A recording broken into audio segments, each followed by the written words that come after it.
अर्गानाइजेशननि आफादगिरि नोंथाङाबो दिल्लीयावहाय एक्स भलन्टियार बिथांमोनजों थांफादोंमोन। दा बिथांमोननि खामानियाव नोंथाङा बेसेबां सापर्ट दं? गिबियावहाय हामबायसै खुलुमग्रोबाय।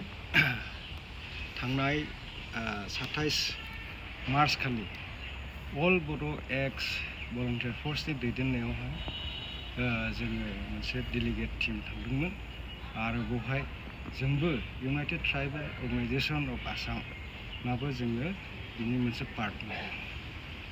नोंथां सोंनाय बादि जोङो सब समय बे बर'लेण्ड नांगौखौहाय बे अल बड' एक्स भलन्टियार फर्सनि जिनाखि मोनसे आन्दलन बेवहाय जोङो अलवेज सापर्ट खालामगोन।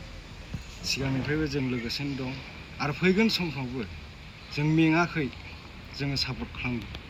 नोंथाङा नायनो हागोन जोङो दा बै समनि जोङो बड'फा उपेन ब्रह्मनि आबसुनि समनि जोङो बै समनि भलन्टियार फर्स नोंथांमोना नुगोन जे जोङो दा 50+ जोबसै गासैबो जेनाखि एक्स भलन्टियार फर्सनि सोद्रोमाफ्रा। अब्लाबो जों मेङाखै, बिनि जाहोनखौ जोंनि मानगोनां प्रेसिडेन्टआ बुंलांखाबाय आरो जोङो अरायसम जुजिलांबाय थागोन आरो जोंनि उननि जेनेरेसननि थाखाय माबा नङा माबा मोनसे जोङो खालामनानै गालांगोन।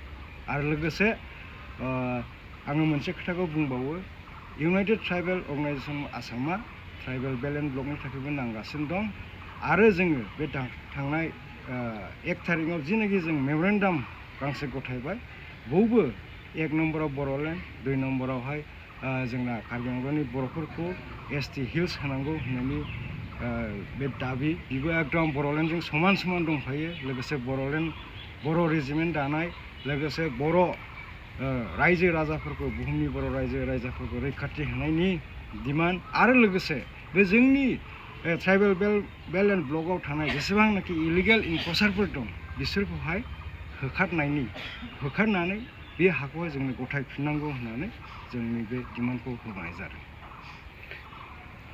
बे माबाफोरखौ सोंजागोन नामा आदा?